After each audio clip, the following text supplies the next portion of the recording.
Kawan-kawan, ada kalanya hanya membaca selembar sinopsis buku, kemudian mengaburkan keseluruhan isi buku itu.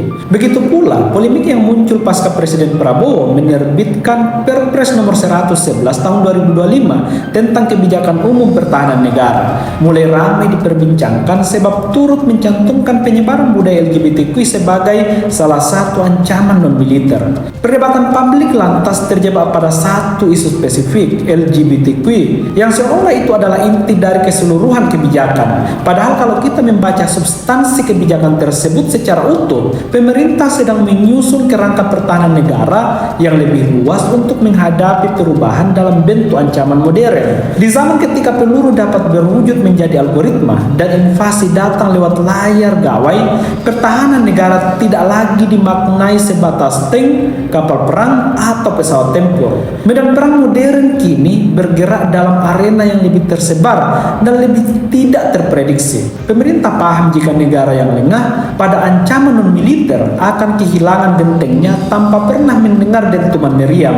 Di titik inilah Perpres tersebut hadir dengan mengidentifikasi ancaman ke dalam 3 kategori: militer, non-militer, dan hibrida. Artinya, orientasi kebijakan ini adalah memperkuat ketahanan nasional secara menyeluruh, bukan sekedar respon terhadap satu fenomena sosial. Pandangan ini sejalan dengan konsep dari Buzan dalam People, States and Fear yang menjelaskan bahwa keamanan negara tidak hanya ditentukan dari aspek militer, namun juga mencakup dimensi politik, ekonomi, sosial, dan budaya. Hal inilah yang menjelaskan bahwa ancaman yang bersifat multidimensi memerlukan respon lintas sektoral. Dalam konteks inilah, Perpres tersebut relevan sebagai pendekatan non-militer untuk resiliensi nasional yang tangguh demi menghadapi ancaman yang terus berevolusi. Namun, dalam negara demokrasi, kekuatan pertahanan tidak boleh berdiri di atas ruang tafsir yang kabur. Semakin luas definisi ancaman non-militer, semakin besar pula kebutuhan akan transparansi,